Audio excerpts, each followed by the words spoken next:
नमस्कार दोस्तों, स्टडी आईक्यूला के प्रोफेशनल यूट्यूब चैनल पे आपका एक बार फिर से स्वागत है। मैं आपको AB20 एग्ज़ाम के लिए ये आपका क्वेश्चन पेपर आपने जैसा कहा था AB19 का क्वेश्चन पेपर है सेट सी। इसमें 100 क्वेश्चन रहेंगे 3 घंटे के। कोई निगेटिव मार्किंग नहीं है इसमें। और चैनल पे नए हो चैनल को सब्सक्राइब कर लें दोस्तों। जो फर्स्ट टाइम अटेम्प्ट करने जा रहे हैं उनके लिए खास वीडियो है। तो सबसे पहला क्वेश्चन है, आरती और राजेश की शादी को 5 साल हो चुके हैं। इस दौरान राजेश द्वारा आरती पर लगातार अत्याचार किया जाता रहा है, जिससे उसे भावनात्मक और मानसिक परेशानी होती रही है। हिंदू विवाह अधिनियम 1955 की धारा 13(1) IA के तहत क्रूरता के आधार पर आरती तलाक के लिए अर्जी दाखिल करने का फैसला करती है। हिंदू विवाह अधिनियम के तहत तलाक के आधार के बारे में निम्नलिखित में से कौन सा कथन सही है?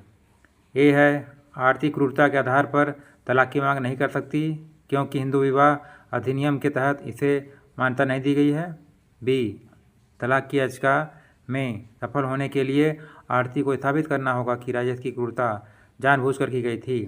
सी है, आरती केवल व्यभिचार के आधार पर तलाक की मांग कर सकती है। डी है, आरती क्रूरता के आधार पर तलाक की मांग तभी कर सकती है जब वह मानसिक या शारीरिक क्रूरता साबित कर दे। तो इसमें ये फैमिली लॉ का क्वेश्चन है। तो राइट आंसर डी है, क्योंकि सबसे पहले उनको साबित करना होता है, उसके आधार पर ही वो तलाक की मांग कर सकती हैं।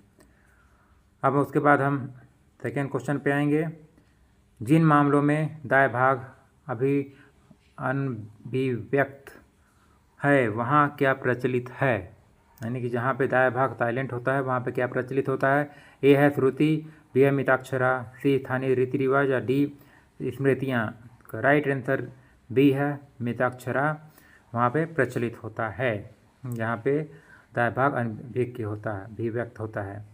तीसरा है, निशा और आकाश अलग हो चुके हैं और वे दोनों अपने नाबालिग बच्चे आरव की कस्टडी चाहते हैं।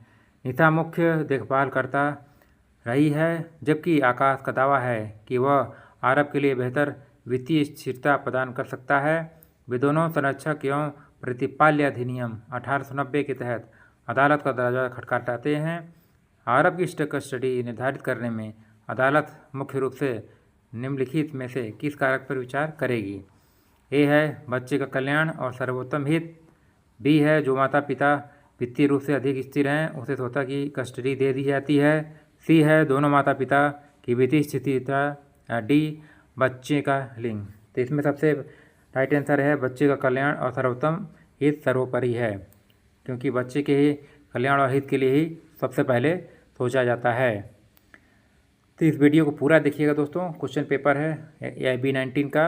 अब हम नेक्स्ट क्वेश्चन पे चलेंगे। फोर्थ है आपका क्वेश्चन, मैच द फॉलोइंग, मिलान करना है। ए है बोले गए शब्द का पहला सुन्नत उल कौल, बी है दीपिका बनाम कैट, दूसरा प्रथागत कानून, सी है मौन, तीसरा सुन्नत उल तकरीर, डी है आस कौर बनाम करतार सिंह, चौथा है विशिष्ट संबंध, ई है सायरा बानो बनाम भारत संघ, पांचवा है 3 तलाक, छठा है भरण पोषण। सही विकल्प में चुनना है आपको। तो ए का पहला, बी का चौथा, सी का तीसरा, डी का दूसरा, ई का पांचवा है, बी ए का तीसरा, बी का चौथा, सी का पहला, डी का दूसरा, ई का छठा है, सी है ए का पहला, बी का दूसरा, सी का तीसरा, डी का चौथा, ई का छठा है, डी है ए का तीसरा, बी का दूसरा, सी का पहला, डी का पांचवा, ई का छठा है। इसका राइट आंसर है ए का पहला बोले गए शब्द का सुन्नतुल कौल, फिर बी का चौथा दीपिका बनाम कैट विशिष्ट संबंध से रिलेटेड है, सी है मौन उसका सुन्नत उल तकरीर से संबंध है, डी का है आस कौर बनाम करतार सिंह प्रथागत कानून से है, ई है खसारा बनाम भारत संघ, उसका राइट आंसर 3 तलाक है। अब इसके बाद हम चलेंगे 5वें क्वेश्चन पर, जो फैमिली लॉ से रिलेटेड है। हिंदू विवाह अधिनियम 1955 के अंतर्गत किन धाराओं में सपिंड संबंधों के संबंध में चर्चा की गई है? ए है धारा 3F पहला और दूसरा, धारा 3G का स्पष्टीकरण 5 का चौथा। बी है धारा 3F पहला और दूसरा, धारा 3G का स्पष्टीकरण 5 का पाँचवा। सी है धारा 3F पहला 5 का पाँचवा। डी है धारा 3F पहला 5 का चौथा। तो इसका जो राइट आंसर है बी, धारा 3F पहला और दूसरा, धारा 3G का स्पष्टीकरण 5 का पाँचवा। छठा क्वेश्चन है, हिंदू विवाह अधिनियम 1955 की धारा 15 के तहत तलाकशुदा व्यक्ति को दोबारा शादी करने के लिए ए है अधिकार के तौर पर अदालत की अनुमति के बिना तुरंत बाद शादी कर सकता है। बी है इनमें से कोई नहीं। सी है डिग्री की तारीख से 1 वर्ष की अवधि तक इंतजार करना होगा। डी है डिग्री की तारीख से 6 महीने की अवधि का इंतजार करना होगा। क्वेश्चन गलत होने की वजह से ये विड्रॉन कर दिया गया था क्वेश्चन पेपर का जो आंसर किया गया था। इसके बाद हम सेवन क्वेश्चन पे चलते हैं। किस मामले में जेल के एक कैदी ने शारीरिक यातना का वर्णन करते हुए सर्वोच्च न्यायालय को एक पत्र भेजा था जो जनहित याचिका में अग्रणी बन गया? हालांकि बाद में न्यायालय ने पत्रों पर विचार करने की प्रथा को छोड़ दिया। ए है मुक्ति मोर्चा बनाम भारत संघ। बी है नरसिंहा राव मामला। सी है हुसैनरा खातून बनाम बिहार मामला। या डी सुनील बत्रा बनाम दिल्ली प्रशासन। का राइट आंसर है डी सुनील बत्रा बनाम दिल्ली प्रशासन। इसके बाद हम नेक्स्ट क्वेश्चन पे चलेंगे। एक 8वां क्वेश्चन है इम्पोर्टेंट। उसके बाद है 1980 के दशक की शुरुआत में एक सामाजिक कार्यकर्ता समूह ने दिल्ली के पास पत्थर की खदानों में काम करने वाले मजदूरों के गंभीर शोषण का पता लगाया। कई बच्चों सहित ये मजदूर बेहद खतरनाक परिस्थितियों में काम कर रहे थे, अस्थायी आश्रय स्थलों में रह रहे थे और वास्तव में कर्ज और जबरन मजदूरी के चक्र में फंसे हुए थे। इन परिस्थितियों में मौलिक मानवाधिकारों के सुनियोजित उल्लंघन का पता चला। वहाँ काम करने वाले लोगों की भयानक परिस्थितियों को देखने के लिए सुप्रीम कोर्ट ने से संपर्क किया गया और उक्त मामले में कोर्ट के निम्नलिखित विचारों में से एक को माना गया, जिसे निम्नलिखित में से पहचानें।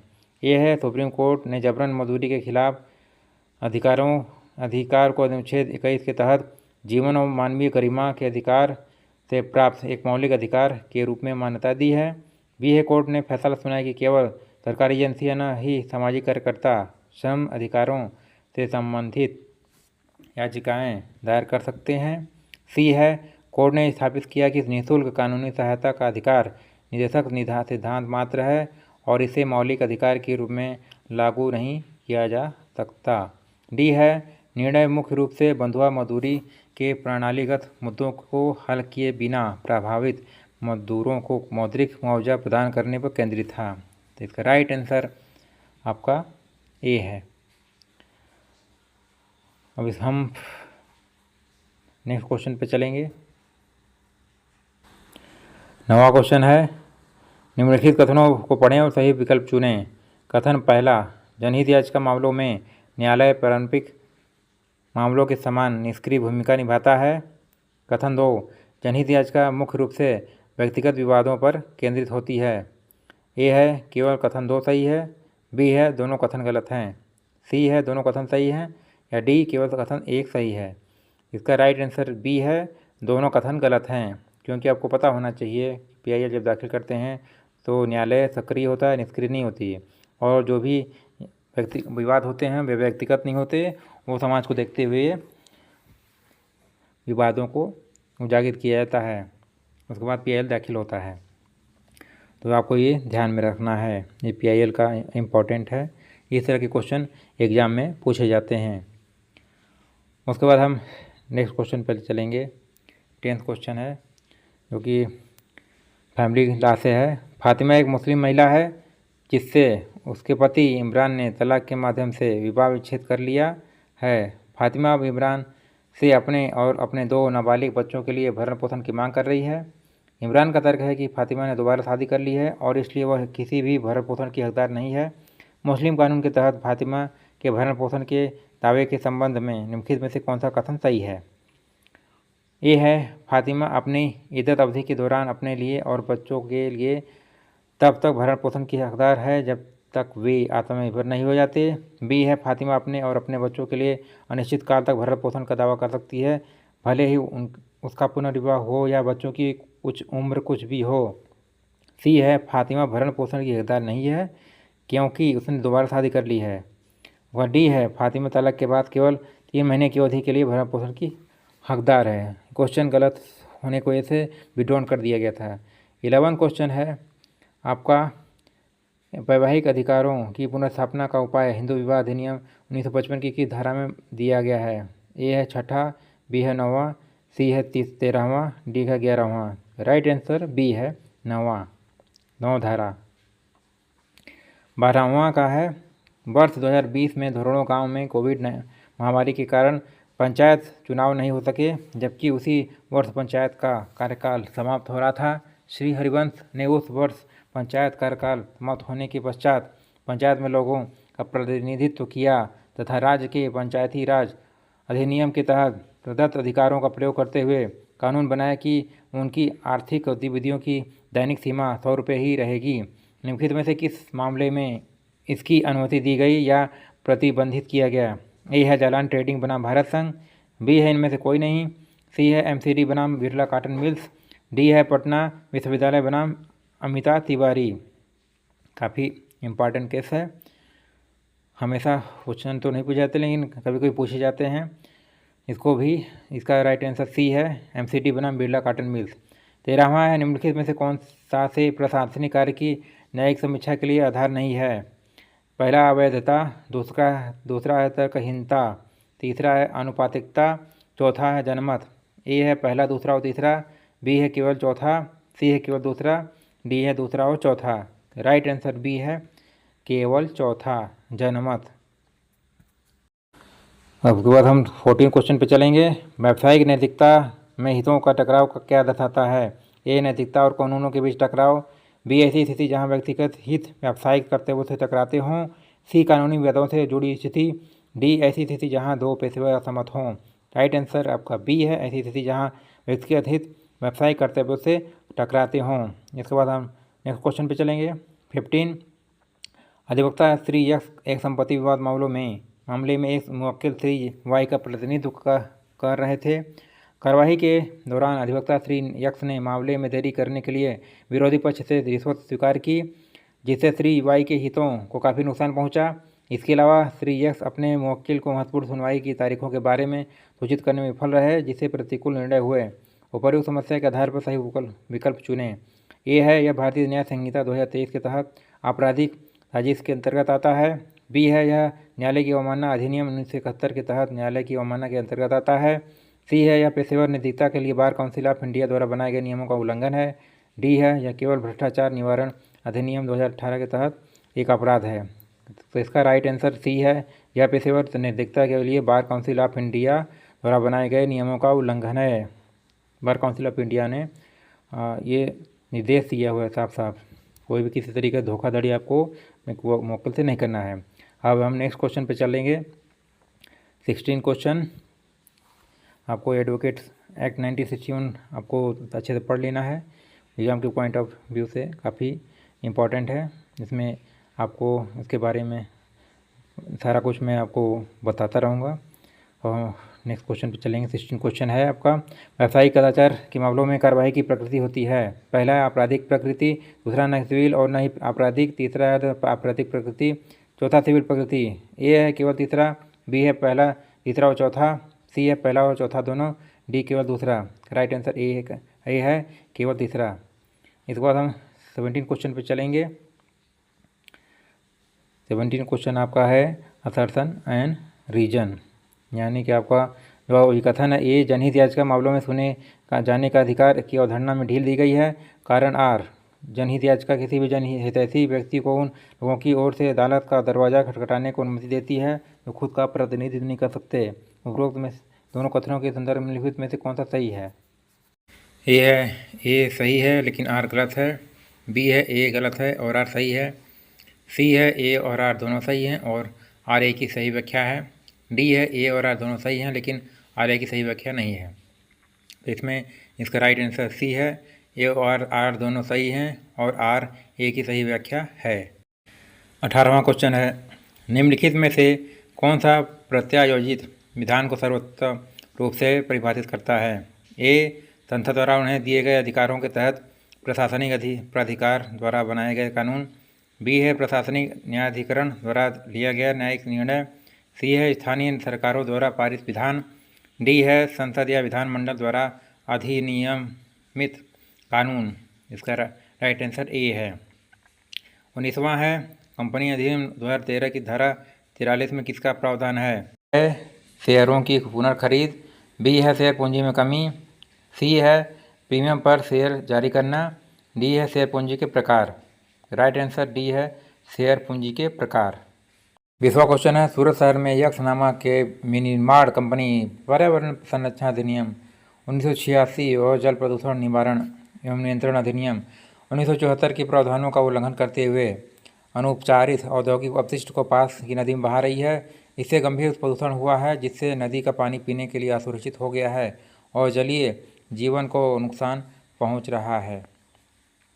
स्थानीय किसान और निवासी जो सिंचाई और दैनिक जरूरतों के लिए नदी पर निर्भर हैं, दूषित पानी के कारण स्वास्थ्य संबंधी समस्याओं और फसल विफलताओं का सामना कर रहे हैं। स्थानीय प्रदूषण नियंत्रण बोर्ड को कई शिकायतों के बावजूद कंपनी के खिलाफ कोई कार्रवाई नहीं की गई है।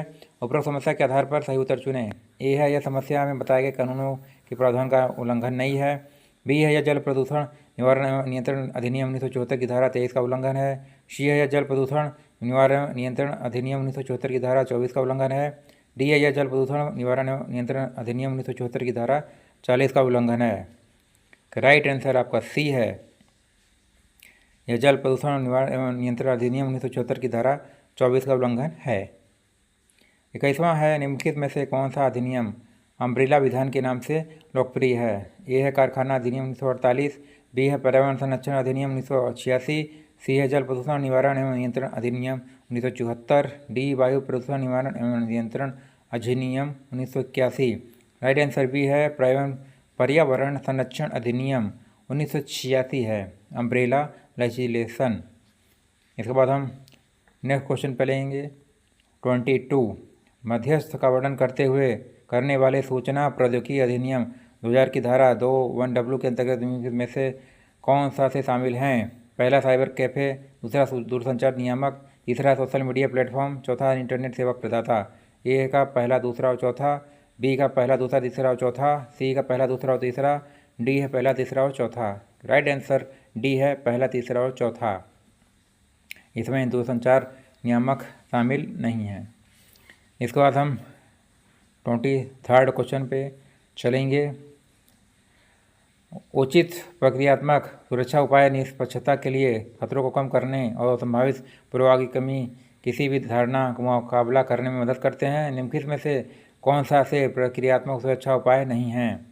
ये पहला, धोखाधड़ी पूर्ण तरीके से कार्य करना। दूसरा, यदि आवश्यक हो तो मूल्यांकन की समकक्ष समीक्षा प्रदान करना। तीसरा, ग्राहक के साथ किसी भी पूर्व संबंध का खुलासा न करना। चौथा, हितों के टकराव के किसी भी संभावित स्रोतों का खुलासा न करना। ये क्वेश्चन गलत होने की वजह से इसको डिलीट कर दिया गया था। तो क्वेश्चन जो आएंगे उसमें से आपके 5 से 6 क्वेश्चन ऐसे रहते हैं जो गलत होते हैं, डिलीट कर दिए जाते हैं। उसके बाद हम 24 क्वेश्चन पे चलेंगे। धारा 284 के अनुसार शेयर का अर्थ किसी कंपनी के शेयर पूंजी में हिस्सा और इसमें क्या शामिल हैं? पहला, डिबेंचर। दूसरा, अधिमानी शेयर। तीसरा, स्टॉक। चौथा, बॉन्ड। ए है केवल तीसरा। बी, पहला, दूसरा, तीसरा और चौथा। सी, पहला, दूसरा। डी है पहला, दूसरा और तीसरा। तो इसका राइट आंसर ए है, केवल तीसरा, स्टॉक।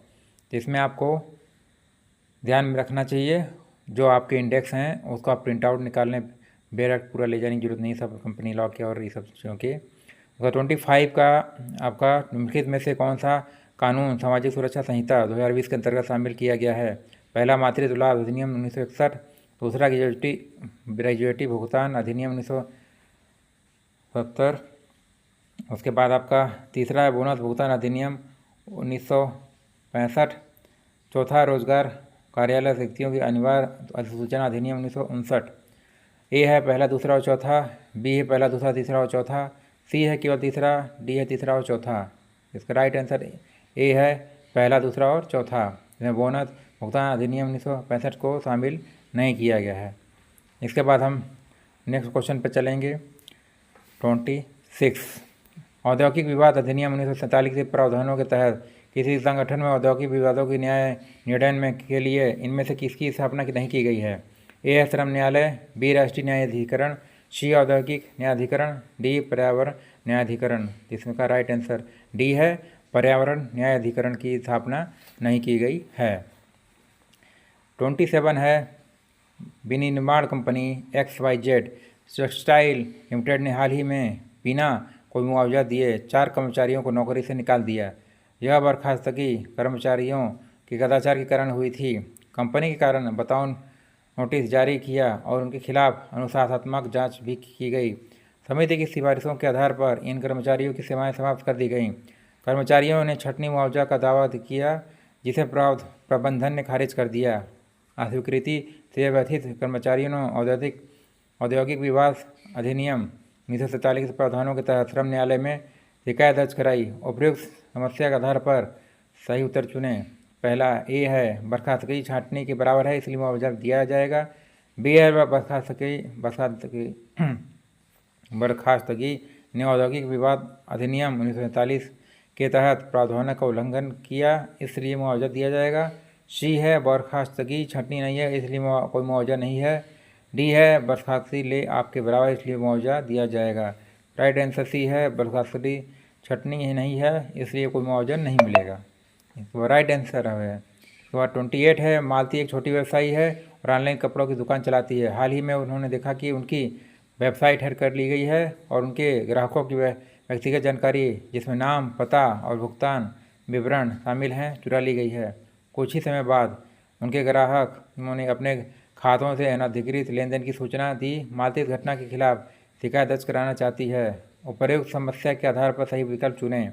यह है जब सूचना प्रौद्योगिकी अधिनियम 2000 की धारा 66 के तहत दंडनीय है और ग्राहक कुछ परिस्थितियों में मुआवजे का दावा भी कर सकते हैं। उसके बाद बी है ग्राहकों के पास सूचना प्रौद्योगिकी अधिनियम 2000 के तहत कोई कानूनी उपाय नहीं है। सी है यह सूचना प्रौद्योगिकी अधिनियम 2000 की धारा 66 के तहत दंडनीय है। डी है यह केवल आपराधिक कानूनों के तहत दंडनीय है। राइट आंसर इसका ए और सी दोनों है। 29 क्वेश्चन है औद्योगिक संबंध संहिता 2020 के तहत नियोक्ता की परिभाषा में निम्नलिखित में से कौन शामिल हैं? पहला है कारखाने का अधिभोगी, दूसरा है ठेकेदार, तीसरा कारखाने का प्रबंधक, चौथा है कारखाने का प्रबंध निदेशक।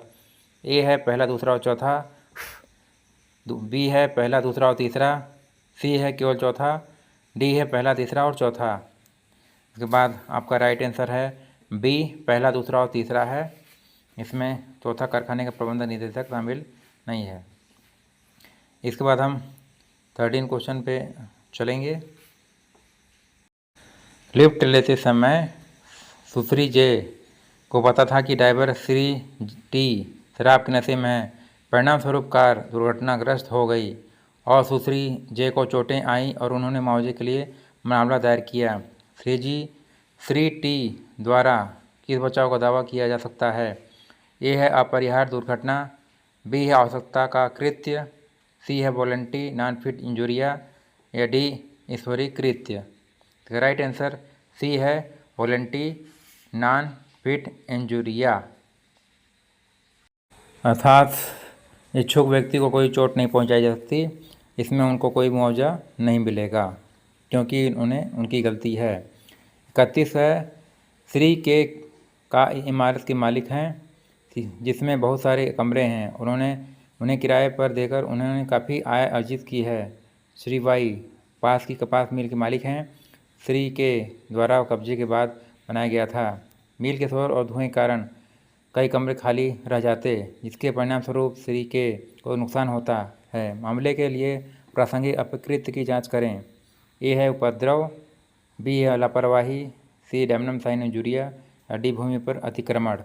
इसका राइट आंसर ए है उपद्रव। एवं नेक्स्ट क्वेश्चन पे चलेंगे। 32वां, दो बसों के बीच टक्कर हो गई जिनमें से एक सरकारी थी और दूसरी निजी बस थी। जिसमें निजी बस गलत दिशा में आ रही थी और सरकारी बस लापरवाही से आ रही थी। दोनों ने दूसरी बस को देखकर अपनी बस की गति धीमी नहीं की। अपकृत्यपूर्ण कार्य का निर्धारण करें।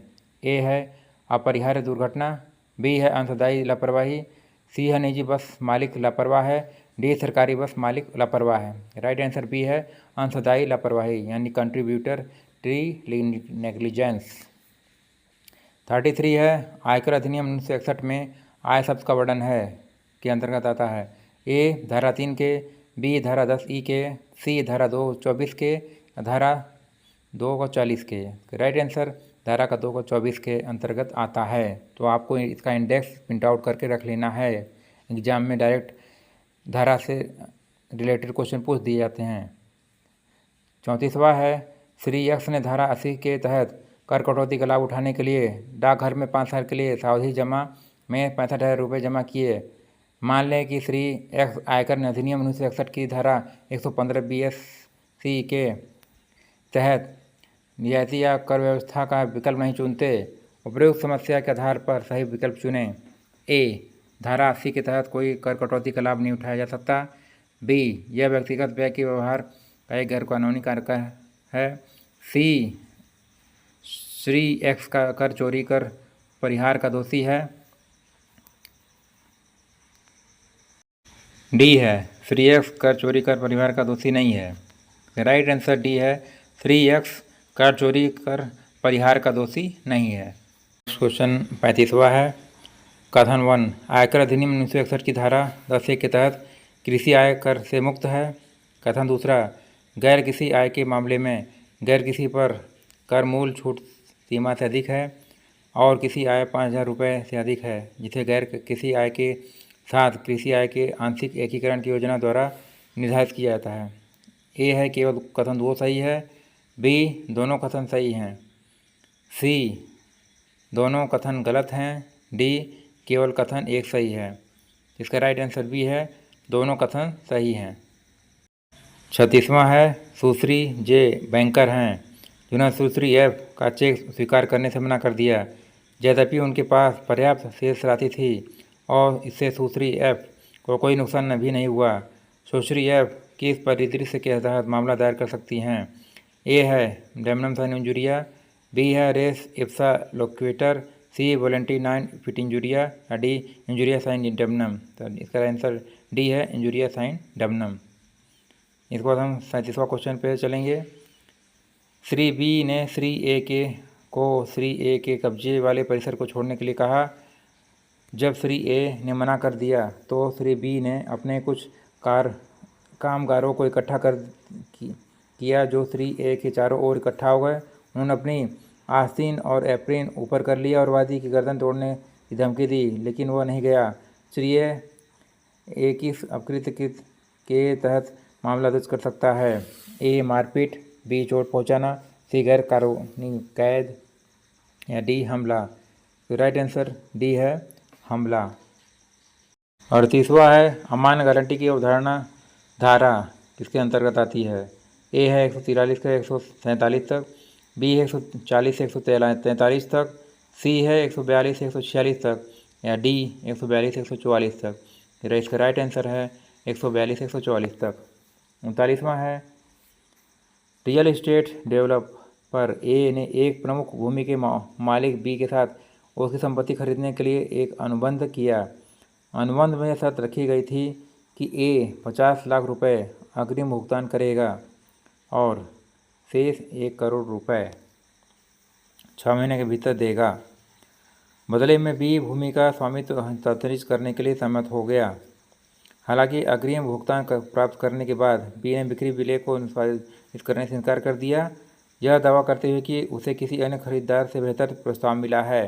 ए ने विनिर्दिष्ट अनुतोष अधिनियम 1973 के तहत अनुबंध के प्रवर्तन की मांग की लेकिन बी ने उसके दावे को अस्वीकार कर दिया। ए को अदालत में मुकदमा दायर करना होगा। उपरोक्त समस्या के आधार पर सही उत्तर चुनें। ए है ए सिविल प्रक्रिया संहिता 1908 के तहत शक्तियों वाले सिविल न्यायालय में मुकदमा दायर कर सकता है। बी है ए के खिलाफ कोई मुकदमा नहीं लाया जा सकता क्योंकि अनुबंध का कोई उल्लंघन नहीं हुआ। सी ए भारतीय नागरिक सुरक्षा संहिता 2023 के तहत शक्तियों वाले आपराधिक न्यायालय में मुकदमा दायर कर सकता है। या डी विशिष्ट राहत अधिनियम 1963 के तहत गठित विशेष न्यायालय में मुकदमा दायर कर सकता है। इसका राइट आंसर आपका ए है सिविल प्रक्रिया संहिता 1908 के तहत शक्तियों वाले सिविल न्यायालय में मुकदमा दायर कर सकता है। 40वां है ए इस शर्त पर बी को भूमि का एक टुकड़ा हस्तांतरित करता है कि बी अगले 10 वर्षों तक भूमि को किसी और को हस्तांतरित नहीं करेगा। इस मामले में बी को अगले 10 वर्षों तक भूमि को किसी और को हस्तांतरित करने का कोई अधिकार नहीं है। उपरोक्त समस्या के आधार पर सही विकल्प चुनें। ए यह संपत्ति के उत्तरवर्ती हस्तांतरण के बराबर है। बी यह संपत्ति के हस्तांतरण के में पूर्ववर्ती शर्तों के बराबर है। सी यह संपत्ति के सशर्त हस्तांतरण के बराबर है। डी यह संपत्ति के हस्तांतरण पर सशर्त सीमाओं के बराबर है। इसका राइट आंसर डी है, यह संपत्ति के हस्तांतरण पर सशर्त सीमाओं के बराबर है। इसके बाद हम 41 क्वेश्चन पे चलेंगे। श्री राजेश ने खरीदे गए माल के भुगतान के लिए अपने आपूर्तिकर्ता श्री शर्मा को 50,000 रुपये का चेक जारी किया। जब श्री शर्मा ने चेक जमा किया तो बैंक ने इसे अपर्याप्त निधि टिप्पणी के साथ वापस कर दिया। उपरोक्त समस्या के आधार पर सही विकल्प चुनें। ए है चेक अनादृत होने के संबंध में श्री शर्मा द्वारा 5 माह के भीतर न्यायालय में लिखित शिकायत की जानी है। बी चेक अनादृत होने के संबंध में श्री शर्मा द्वारा 2 माह के भीतर न्यायालय में लिखित शिकायत की जानी है। सी है चेक अनादृत होने के संबंध में श्री शर्मा द्वारा 3 माह के भीतर न्यायालय में लिखित शिकायत की जानी है। डी चेक अनादृत होने के संबंध में श्री शर्मा द्वारा 1 माह के भीतर न्यायालय में लिखित शिकायत की जानी है। राइट आंसर डी है, चेक अनादृत होने के संबंध में श्री शर्मा द्वारा 1 माह के भीतर न्यायालय में लिखित शिकायत की जानी है। आपका डिसऑनर के मामले में होता है, इनाई एक्ट का ये क्वेश्चन है, नेगोशिएबल इंस्ट्रूमेंटेशन। इसके बाद हम 42 क्वेश्चन पे चलेंगे। नियोक्ता द्वारा कर्मचारी को प्रदान किए जाने वाला किराया मुक्त आवास है। ए है आयकर अधिनियम की धारा 10(13)(a) के तहत भत्ता।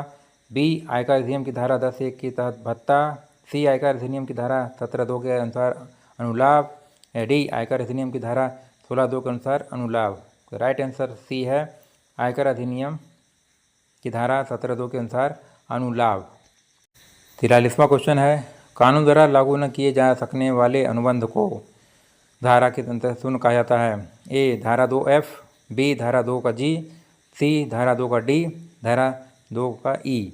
इसका राइट आंसर बी है, धारा 2 का जी। 44वां क्वेश्चन है, संविदा कानून की कौन सी धारा परिभाषित करती है कि प्रस्ताव को किसी भी समय प्रस्ताव के विरुद्ध उसकी स्वीकृति की सूचना पूर्ण होने से पहले रद्द किया जा सकता है लेकिन इसके बाद नहीं। ए है धारा 6, बी है धारा 7, सी है धारा 5, डी है धारा 4। राइट आंसर सी है धारा 5। इसके बाद हम नेक्स्ट क्वेश्चन पे चलेंगे, 45 क्वेश्चन पे। 45वां क्वेश्चन है आपका, भूमि अधिग्रहण अधिनियम भूमि अधिग्रहण पुनर्वास और पुनर्स्थापन 2013 के अनुसार सरकारें किस लिए भूमि अधिग्रहण कर सकती हैं। पहला रणनीतिक उद्देश्य, दूसरा परियोजनाओं से प्रभावित परिवारों के लिए परियोजनाएं, तीसरा है सार्वजनिक निजी भागीदारी परियोजनाओं के लिए जहां भूमि का सरकारी स्वामित्व सरकार के पास रहेगा। ए है पहला और तीसरा, बी है पहला दूसरा और तीसरा, सी है पहला और दूसरा, या डी दूसरा और तीसरा। राइट आंसर इसका बी है, पहला दूसरा और तीसरा। भारत में भूमि अधिग्रहण अधिनियम 2013 किस पुराने कानून का स्थान लेगा। ए है भूमि अधिग्रहण अधिनियम 1894, बी है भूमि अधिग्रहण अधिनियम 1874, सी है भूमि अधिग्रहण अधिनियम 1956, डी भूमि अधिग्रहण अधिनियम 1862। राइट आंसर आपका ए है, भूमि अधिग्रहण अधिनियम 1894। 47वां है, तो हम एक स्वतंत्र सॉफ्टवेयर डेवलपर ने फिट लाइफ नामक एक मोबाइल ऐप बनाया जो व्यक्तिगत फिटनेस प्लान प्रदान करता है। उन्होंने ट्रेडमार्क कानून के तहत ऐप का नाम और लोगो पंजीकृत किया और ऐप के सोर्स कोड को कॉपीराइट किया। हालांकि इसके लॉन्च के 6 महीने बाद तो हमने को एक बड़ी टेक कंपनी द्वारा विपणन किए जा रहे फिटलाइफ नामक एक प्रतिस्पर्धी ऐप का पता चला, जिसमें एक समान लोगों और सुविधाएँ थी। तो हम का मानना है कि प्रतिस्पर्धा ऐप ने उसके सोर्स कोड के तत्वों की नकल की और ग्राहकों को गुमराह करने के लिए जानबूझकर एक भ्रामक रूप से समान नाम और लोगों का उपयोग किया। उपर्युक्त समस्या के आधार पर सही विकल्प चुनें। ट्रेडमार्क कानून के तहत क्या हम प्रतिस्पर्धी ऐप द्वारा समान नाम और लोगों के उपयोग के लिए उल्लंघन का दावा कर सकता है? ए, हाँ, लेकिन केवल तभी जब प्रतिस्पर्धी एक छोटा व्यवसायी हो। बी, नहीं, ट्रेडमार्क उल्लंघन केवल तभी हो सकता है जब समान नकल हो। सी, हाँ, अगर वह साबित कर सकता है कि नाम भ्रामक रूप से समान है। डी, नहीं, क्योंकि प्रतिस्पर्धी ऐप का नाम और लोगो अलग है। राइट आंसर सी है, हाँ, अगर वो साबित कर सकता है कि नाम भ्रामक रूप से समान है। 48वां है, भारत में साहित्यिक कृतियों के लिए कॉपीराइट संरक्षण की अवधि क्या है? ए, लेखक के जीवन काल के अलावा 60 वर्ष। बी है, पहली बिक्री की तिथि से 10 वर्ष। सी है, कृति के सृजन से 50 वर्ष। डी, प्रकाशन की तिथि से 60 वर्ष। राइट आंसर इसका ए है, लेखक के जीवन काल के अलावा 60 वर्ष। 49वां है, निर्दिष्ट अनुतोष अधिनियम 1963 की धारा 31 किससे संबंधित है? ए, घोषणात्मक आदेश। बी, शाश्वत निषेधाज्ञा। सी, संविदाओं का निरस्त्रीकरण। या डी, लिखतों का निरस्त्रीकरण। राइट आंसर डी है, लिखतों का निरस्त्रीकरण। अब हम नेक्स्ट क्वेश्चन पर चलेंगे। 50 क्वेश्चन, विशिष्ट अचल संपत्ति की वसूली कैसे की जा सकती है? ए है, विशिष्ट अचल संपत्ति के कब्जे का हकदार व्यक्ति दंड प्रक्रिया संहिता 1973 द्वारा प्रदान की गई विधि से इसे पुनः प्राप्त कर सकता है। बी, विशिष्ट अचल संपत्ति के कब्जे का हकदार व्यक्ति सिविल प्रक्रिया संहिता 1908 द्वारा प्रदान की गई विधि से इसे पुनः प्राप्त कर सकता है। सी, विशिष्ट अचल संपत्ति के कब्जे का हकदार व्यक्ति विनिर्दिष्ट अनुतोष अधिनियम 1963 द्वारा प्रदान की गई विधि से उसे पुनः प्राप्त कर सकता है। या डी, विशिष्ट अचल संपत्ति के कब्जे का हकदार व्यक्ति संपत्ति हस्तांतरण अधिनियम 1882 द्वारा प्रदान की गई विधि से इसे पुनः प्राप्त कर सकता है। इसका राइट आंसर बी है। 51वां है, किस संविधान संशोधन के द्वारा अनुच्छेद 16 में खंड 4B जोड़ा गया था? इसमें आपको अगर संशोधन वाला देखना है तो मैंने आपको पहले बता दिया, बेयर एक्ट में सबसे नीचे में दिया जाता है अमेंडमेंट। ए है 77, बी 85, सी 81 या डी 91। राइट आंसर सी है 81। 52वां है, 106वें संविधान संशोधन अधिनियम के बारे में निम्नलिखित में से कौन सा कथन सही है? ये क्वेश्चन ही गलत होने की वजह से डिलीट किया गया था। तो ये क्वेश्चन दिया गया था, इसमें आपका ये अनुच्छेद के बारे में दिया हुआ है, लेकिन क्वेश्चन गलत होने की वजह से उसके आंसर से कोई मैचिंग नहीं कर रहा है, इसलिए क्वेश्चन को डिलीट कर दिया है। अब हम नेक्स्ट क्वेश्चन पे चलेंगे। 53 क्वेश्चन है आपका, संसद ने फेयर हाउसिंग एक्ट 2024 पारित किया, जिसमें निम्नलिखित प्रावधान शामिल हैं। पहला है धारा 3, धर्म, जाति या लिंग के आधार पर मकान किराए पर देने या बेचने में भेदभाव को प्रतिबंधित करती है। दूसरा, धारा 6 भेदभाव के लिए 10,000 का जुर्माना लगाती है।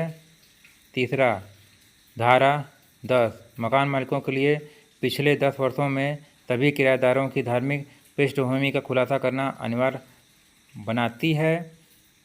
एक नागरिक धारा 2 को चुनौती देता है, यह तर्क देते हुए कि यह भारतीय संविधान के अनुच्छेद 21 के तहत निजता के आधार का उल्लंघन करता है। सर्वोच्च न्यायालय ने धारा 10 को असंवैधानिक घोषित किया, लेकिन कानून के अन्य प्रावधानों को बरकरार रखा। इस निर्णय में न्यायालय ने किस सिद्धांत को लागू किया? ए है बुनियादी संरचना का सिद्धांत, बी है छद्म विधान का सिद्धांत, सी आच्छादन का सिद्धांत और उसके बाद डी पृथक्करणीकरण का सिद्धांत। अब ये क्वेश्चन ही गलत था, इसलिए इसको विड्रॉन कर दिया गया था।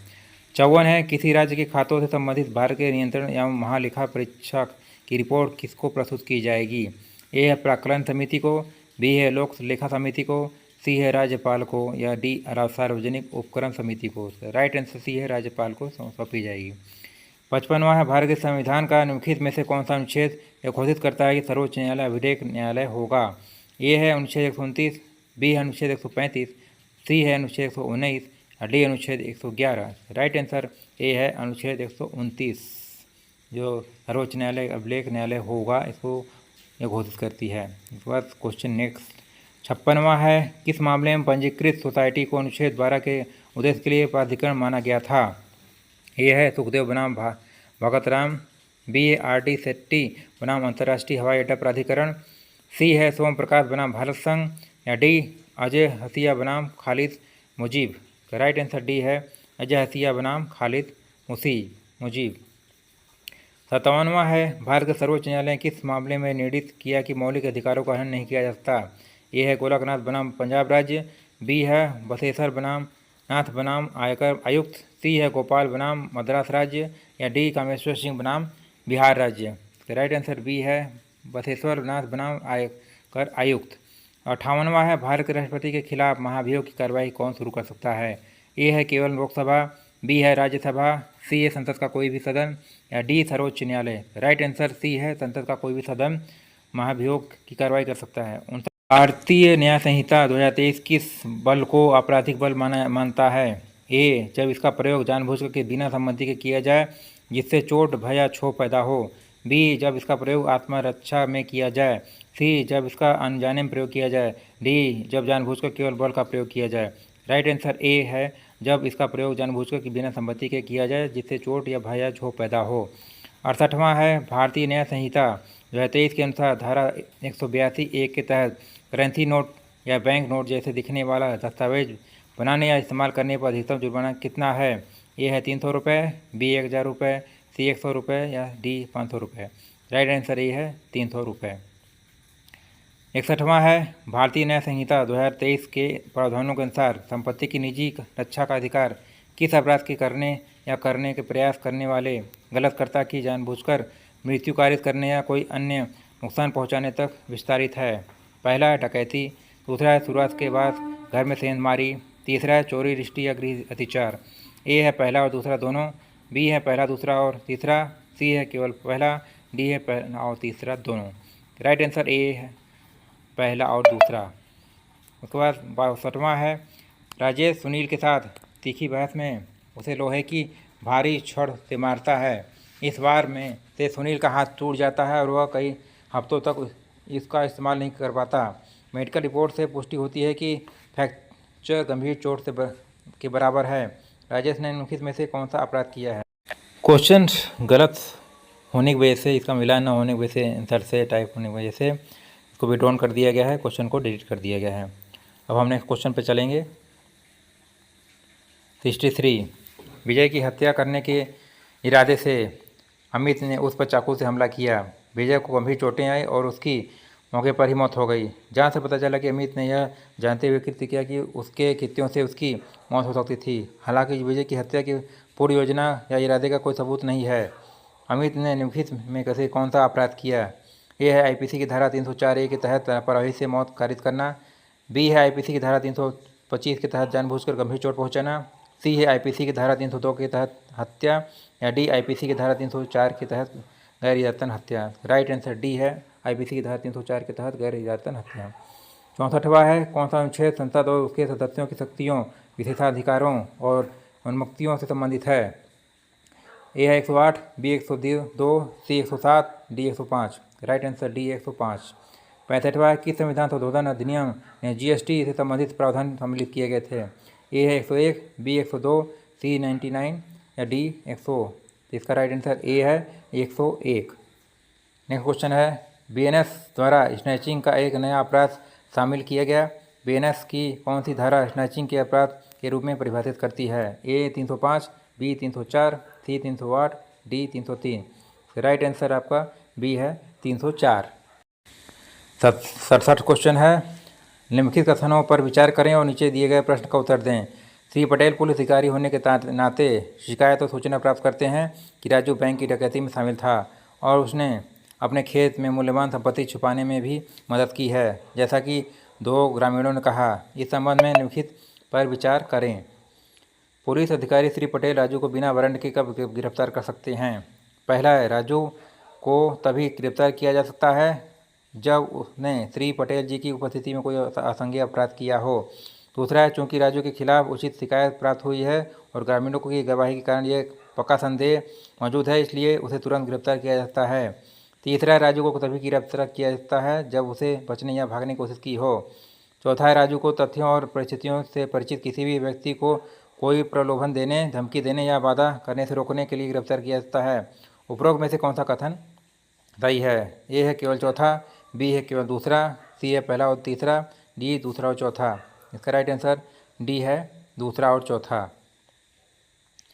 68वां है बेनेस की ने संज्ञेय अपराध होने पर एफआईआर की दर्ज कराने का प्रावधान शामिल किया है, चाहे अपराध किसी भी क्षेत्र में किया गया हो।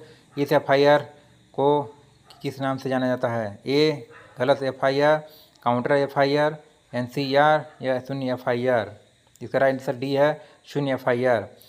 69वां है बेनेस ने कम से कम कितने वर्ष के कारावास से दंडनीय अपराधों के लिए साक्ष्य एकत्र करने के लिए अपराध स्थलों का निरीक्षण करने के लिए एक फोरेंसिक टीम को अनिवार्य किया है?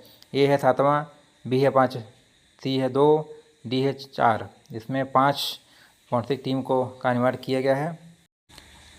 17वां है बीएनएसएस की कौन सी धारा घोषित अपराधियों की अनुपस्थिति में सुनवाई की अनुमति देती है? A 356, B 366, C 251, D 349। Right answer A है 356। बीएनएसएस की कौन सी धारा इलेक्ट्रॉनिक मोड में सुनवाई और कार्रवाई की सुविधा प्रदान करती है? ए है 430, बी है 530, सी है 532, डी है 330। राइट आंसर इसका बी है 530। बीएनएसएस की कौन सी धारा दंड प्रक्रिया संहिता 1973 को निरस्त करती है? ए है दूसरा, बी है पहला, सी है 531, डी है 101। राइट आंसर सी है 531। इसके बाद हम 73वां क्वेश्चन पर चलेंगे। हामिद और रानी कीमती सामान चुराने के इरादे से रात में एक घर में घुसने का फैसला करते हैं।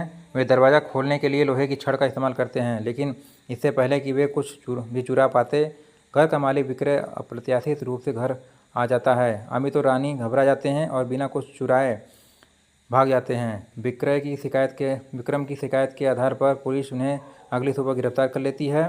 अमित और रानी ने बीएनएस की तहत निम्नलिखित में से कौन सा अपराध किया है? ए है डकैती करने का प्रयास, बी है सेंधमारी, सी है चोरी करने का प्रयास या डी चोरी करने के इरादे से गृह अतिचार। उसका राइट आंसर डी है। 74वां है बलात्कार के मामले में सजा को बीएनएस की किस धारा में शामिल किया गया है, जिसमें पीड़िता 16 या 12 वर्ष से कम आयु की महिला है? ए है 63, बी है 72, सी है 64 या डी 65। इसका राइट आंसर डी है 65। 75वां है बीएनएस की किस धारा में घोषित अपराधियों की भारत के बाहर निश्चित संपत्ति की पहचान करने से उसे गुम करने और जब्त करने का प्रावधान है? ए 84, बी 86, सी 74, डी 76। राइट आंसर बी है 86। 76वां है बीएनएस की कौन सी धारा मामलों का शीघ्र निपटारा सुनिश्चित करने के लिए मुकदमों के स्थगन पर प्रतिबंध लगाती है? ए 346, बी है 356, सी 146 और डी 246। राइट आंसर ए है 346। 77वां है जिला न्यायालय ए में एक मुकदमा लंबित है, लेकिन एक पक्षकार मीरा जिला न्यायालय बी में इसे स्थानांतरित करने का अनुरोध करती है, यह दावा करते हुए कि न्यायालय ए में न्यायाधीश पक्षपाती है। विरोधी पक्षकार रवि यह कहते हुए आपत्ति करता है कि अनुरोध निराधार है। यह तय करने का अधिकार किसके पास है कि मुकदमा स्थानांतरित किया जाता है या नहीं? ए है जिला न्यायालय बी में सिविल न्यायाधीश, बी है न्यायाधीश अधिवक्ताओं की एक समिति, सी है जिला न्यायालय ए जहां मुकदमा वर्तमान में लंबित है, या डी उच्च न्यायालय या सर्वोच्च न्यायालय। राइट आंसर डी है उच्च न्यायालय या सर्वोच्च न्यायालय। इसके बाद 78वां क्वेश्चन है माया अपनी पड़ोसी नेहा से कुछ राशि की वसूली के लिए न्यायालय ए में मुकदमा दायर करती है। कार्यवाही के दौरान नेहा अनुरोध करती है कि सीमा नामक एक तीसरे पक्ष को मुकदमे में शामिल किया जाए, क्योंकि सीमा कथित रूप से ऋण के लिए उत्तरदायी है। माया आपत्ति जताते हुए दावा करती है सीमा कोई आवश्यक पक्षकार नहीं है। न्यायालय ए तब आवेदन की समीक्षा करती है और निर्णय लेता है कि सीमा को वास्तव में प्रतिवादी के रूप में शामिल किया जाना चाहिए। इस स्थिति में सीपीसी का कौन सा सिद्धांत लागू है? ए है आदेश 5 सम्मान की तामील, बी है आदेश 6 नियम 17 दलीलों में संशोधन, सी आदेश 1 नियम 10 पक्षों का संयोजन और प्रतिस्थापन, या डी आदेश 7 नियम 11 मातपत्र की अस्वीकृति। राइट आंसर सी है आदेश 1 नियम 10 पक्षों का संयोजन और प्रतिस्थापन। बोल रहा है 79 है सीपीसी की कौन सी धारा मूल डिग्री से अपील करने की अनुमति देती है? ए धारा 115, डी धारा 104, सी धारा 96, डी धारा 100। राइट आंसर सी है धारा 96। सीपीसी के तहत किस मुकदमे में लिखित बयान दाखिल करने के अधिकतम समय क्या है? ए 120 दिन, बी 90 दिन, सी 30 दिन, डी 60 दिन। राइट आंसर बी है 90 दिन। 81वां है CPC की कौन सी धारा भारत की राष्ट्रपति और राज्यों के राज्यपालों को न्यायालय में व्यक्तिगत रूप से उपस्थित होने से छूट प्रदान करती है? ए है धारा 128, बी धारा 130, सी धारा 132 या डी 133 धारा। तो राइट आंसर डी है धारा 133। 82वां है सिविल प्रक्रिया संहिता के तहत किस मामले को एक अदालत से दूसरी अदालत में स्थापित करने के अदालत के अधिकार के लिए किस शब्द का उपयोग किया जाता है? ए है समीक्षा, बी है मुकदमों का स्थानांतरण, सी है रेस जुडिकाटा, डी संदर्भ। राइट आंसर बी है मुकदमों का स्थानांतरण, ट्रांसफर ऑफ सूट्स। इसके बाद 83वां है क्वेश्चन आपका, CPC के किस आदेश के तहत संक्षिप्त सारी क्षमरी मुकदमों की प्रक्रिया प्रदान की गई है? आदेश 34वां, आदेश 36वां, आदेश 35वां, आदेश 37वां। इसका राइट आंसर डी है आदेश 37वां। BNSS की कौन सी धारा राज्य सरकार को गवाहों की सुरक्षा सुनिश्चित करने के उद्देश्य से राज्य के लिए गवाह सुरक्षा योजना तैयार करने के और अधिसूचना करने का आदेश देती है? ए 298, बी 398, सी 98, डी 198। क्वेश्चन गलत होने की वजह से इसको विड्रॉल कर दिया गया था, डिलीट कर दिया गया था, हटा दिए गए थे। 85वां है BNSS की कौन सी धारा प्रत्येक जिले और पुलिस स्टेशन में आम जनता को गिरफ्तार व्यक्तियों के बारे में जानकारी प्रदान करने के लिए एक नामित पुलिस अधिकारी की नियुक्ति को अनिवार्य करवाती है? ए है 37, बी है 45, सी है 25 या डी 35। इसका राइट आंसर ए है 37। 86वां क्वेश्चन है आपका, CPC की कौन सी धारा प्रतिपूरक लागत के भुगतान का प्रावधान करती है? ए धारा 35B, बी धारा 36, सी धारा 35 या डी धारा 35A।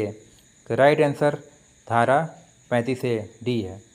87वां है BSA की धारा 22 में कौन सा शब्द जोड़ा गया है जो साक्ष्य अधिनियम की धारा 24 में मौजूद नहीं था? ए है धमकी, बी है वादा, सी प्रलोभन या डी प्रपीड़न। तो राइट आंसर डी है प्रपीड़न। 88वां है कारोबार के अनुक्रम का अस्तित्व कब संगत है पर किसमें चर्चा की गई है? ए है BSA 2023 की धारा 14, बी है BSA 2023 की धारा 15, सी है BSA 2023 की धारा 12 या डी BSA 2023 की धारा 13। राइट आंसर ये है BSA 2023 की धारा 14। 89वां है आपका क्वेश्चन, एक आपराधिक मुकदमे में राजेश पर चोरी का आरोप लगाया जाता है। जांच के दौरान पुलिस लैपटॉप को उस स्थान से बरामद करती है जहां राजेश का अक्सर आना जाना था। लैपटॉप पर उसके फिंगरप्रिंट पाए जाते हैं। भारतीय साक्ष्य अधिनियम 2023 के अनुसार अदालत को इस साक्ष्य की व्याख्या कैसे करनी चाहिए? ये साक्ष्य स्वीकार है क्योंकि पुलिस ने लैपटॉप बरामद करने से पहले सच वारंट प्राप्त नहीं किया था। बी अदालत में पेश किए जाने वाले से पहले फिंगरप्रिंट को कम से कम 2 स्वतंत्र फारेंसिक विशेषज्ञों द्वारा सत्यापित किया जाना चाहिए। सी बरामद लैपटॉप और फिंगरप्रिंट को स्वतः ही राजेश के अपराध का निर्णायक सबूत मानना चाहिए। या डी बरामद लैपटॉप और फिंगरप्रिंट परिस्थितिजन्य साक्ष्य हैं लेकिन जिन्हें अन्य साक्ष्यों के साथ माना जाता है लेकिन वे अपने हमें उचित संदेह से परे अपराध साबित नहीं करते हैं। राइट आंसर डी है। अब हम नेक्स्ट क्वेश्चन पर चलते हैं।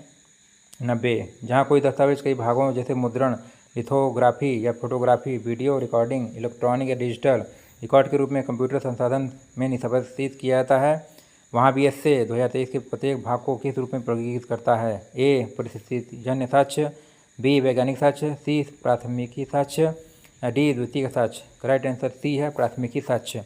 91 है BSA के किस धारा में यह प्रावधान की है कि कोई भी न्यायालय मंत्रियों भारत के राष्ट्रपति के बीच किसी भी पत्र व्यवहार को अपने समक्ष प्रस्तुत करने की अपेक्षा नहीं करेगा? ए है 268, बी 168, सी 65 या डी 165। राइट आंसर डी है 165। 92 क्वेश्चन पे चलते हैं। भारतीय साक्ष्य अधिनियम की धारा 46 के अनुसार सिविल मामलों में चरित्र साक्ष्य कब प्रासंगिक होता है? ए कभी प्रासंगिक नहीं है, बी केवल आपराधिक मामलों में, सी आचरण को तभी करने के लिए हमेशा प्रासंगिक या डी केवल तभी जब अन्य प्रासंगिक तथ्य से संबंधित हो। राइट आंसर डी है। 93 है CPC की कौन सी धारा रेस जुडिकाटा के सिद्धांत से संबंधित है? ए है धारा 12, बी है धारा 9, सी है धारा 11 या डी धारा 10। राइट आंसर सी है धारा 11। 94वां है CPC की कौन किस धारा में अंतराभिवाची इंटरप्रीटर मुकदमों का प्रावधान है? ए है धारा 92, बी है धारा 86, सी है धारा 88, डी धारा 89। राइट आंसर सी है धारा 88। उसके बाद 95 क्वेश्चन निम्नलिखित में से मध्यस्थता की कौन सी विशेषता है? ए, मध्यस्थ एक न्यायाधीश के रूप में कार्य करता है और फैसला सुनाता है। बी, यह हमेशा अदालत द्वारा आदेशित होता है। सी, मध्यस्थ एक प्राधिकारी निर्णय लागू करता है। डी, इसमें से एक तटस्थ तीसरा पक्ष शामिल होता है जो पक्षों के बीच बातचीत करता है। इसका राइट आंसर डी है। 96वां है, ABC लिमिटेड और XYZ प्राइवेट लिमिटेड के बीच एक संविदा को लेकर विवाद उत्पन्न होता है जिस पर दोनों पक्षों ने हस्ताक्षर किए थे। अनुबंध में एक मध्यस्थता खंड शामिल है जिसमें कहा गया है कि किसी भी विवाद को मध्यस्थता के लिए भेजा जाएगा। हालांकि पक्ष मध्यस्थ की नियुक्ति पर सहमत होने में विफल रहते हैं। मध्यस्थता और सुलह अधिनियम 1996 के निम्नलिखित में से कौन सा प्रावधान मध्यस्थ की नियुक्ति के मुद्दे को हल करने के लिए लागू होगा? यह है, मध्यस्थ को सभी मामलों में भारतीय मध्यस्थता परिषद ICA द्वारा नियुक्त किया जाना चाहिए। बी, पक्षकार मध्यस्थता के बजाय सुलह का विकल्प चुनकर नियुक्ति के मुद्दे को हल कर सकते हैं। सी, यदि पक्षकार इस पर सहमत होने में विफल रहते हैं तो न्यायालय धारा 11 के तहत मध्यस्थ की नियुक्ति करेगा। डी, पक्षकारों को पारस्परिक रूप से एक मध्यस्थ का चयन करना होगा और यदि वे विफल होते हैं तो मध्यस्थता नहीं होगी। तो इसका राइट आंसर सी है, यदि पक्षकार इस पर सहमत होने पर विफल रहते हैं तो न्यायालय धारा 11 के तहत मध्यस्थ की नियुक्ति करेगा। निम्नलिखित में से कौन सा लाभ ADR उपयोग करने का नहीं है? ए, यह हमेशा बाध्यकारी निर्णय देता है। बी, यह अक्सर अदालती कार्रवाई की तुलना में कम खर्चीला होता है। सी, यह आमतौर पर मुकदमेबाजी की तुलना में तेज होता है। डी, यह पारंपरिक अदालती मामलों की तुलना में अधिक गोपनीयता प्रदान करता है। इसका राइट आंसर ये है, यह हमेशा बाध्यकारी निर्णय देता है। इसका 98 क्वेश्चन है आपका, किरण और मीरा एक मध्यस्थता में शामिल हैं जिसमें किरण को मुआवजे के रूप में 10 लाख रुपये दिए जाने का अधिनिर्णय दिया गया था। मीरा ने यह तर्क देते हुए राशि का भुगतान करने से इनकार कर दिया कि मध्यस्थता प्रक्रिया में कुछ प्रक्रियात्मक अनियमितताओं के कारण अधिनिर्णय लागू करने के योग्य नहीं था। किरण ने मध्यस्थता अधिनिर्णय को लागू करने के लिए अदालत का दरवाजा खटखटाने का फैसला किया। मध्यस्थता और सुलह अधिनियम 1996 का निम्नलिखित में से कौन सा प्रावधान मध्यस्थता अधिनिर्णय को लागू करने को निर्धारित करता है? ए, अधिनियम की धारा 9 मध्यस्थता अधिनिर्णयों को लागू करने को नियंत्रित करती है। बी, अधिनियम की धारा 11 मध्यस्थता अधिनिर्णयों को लागू करने से संबंधित है, अपील से नहीं। सी, अधिनियम की धारा 34 मध्यस्थता अधिनिर्णय को लागू करने से संबंधित है। डी, अधिनियम की धारा 36 अधिनिर्णय को लागू करने की अनुमति देती है जब तक कि अदालत द्वारा इसे रद्द न कर दिया जाए। इसका राइट आंसर डी है, अधिनियम की धारा 36 मध्यस्थता अधिनिर्णय को स्वतः लागू करने की अनुमति देती है जब तक कि अदालत इसे रद्द न कर दिया जाए। नेक्स्ट क्वेश्चन पे चलते हैं। आपका 99 क्वेश्चन, BSA 2023 की धारा 78(2) के अनुसार किसी दस्तावेज पर हस्ताक्षर करने या उसे प्रमाणित करने वाले अधिकारी के बारे में धारणा है। ए, दस्तावेज पर हस्ताक्षर या प्रमाणन करते समय अधिकारी के पास दावा किया गया आधिकारिक पद था। बी, दस्तावेज के प्रमाणिक अधिकारी के आधिकारिक पद से स्वतंत्र है। सी, अधिकारी के हस्ताक्षर को जाली माना जाता है। डी, हस्ताक्षर करते समय अधिकारी के पास दावा किया गया आधिकारिक पद नहीं था। राइट आंसर ए है, दस्तावेज पर हस्ताक्षर या प्रमाण करते समय किसी अधिकारी के पास दावा किया गया था आधिकारिक पद था। अब 100 क्वेश्चन पे चलते हैं। इसके बाद BSA 2023 की धारा 146 के तहत अदालती कार्यवाही में सूचक प्रश्न कब पूछे जा सकते हैं? ए, मुख्य परीक्षा पुनर्परीक्षण जीरा में बिना किसी आपत्ति के सूचक प्रश्न पूछे जा सकते हैं। बी, जीरा के दौरान और जब मामले शुरुआती अविवादित या पर्याप्त रूप से साबित हों तो सूचक प्रश्न पूछे जा सकते हैं। सी है, बिना किसी प्रतिबंध के मुख्य परीक्षा के दौरान सूचक प्रश्न पूछे जा सकते हैं। या डी, जीरा के दौरान सूचक प्रश्न पूछे जाने की अनुमति नहीं है। राइट आंसर बी है, जीरा के दौरान और जब मामले शुरुआती अविवादित या पर्याप्त रूप से साबित हों तो सूचक प्रश्न पूछे जाने की अनुमति है। इस वीडियो में इतना ही। वीडियो को लाइक और सब्सक्राइब करना ना भूलें। धन्यवाद।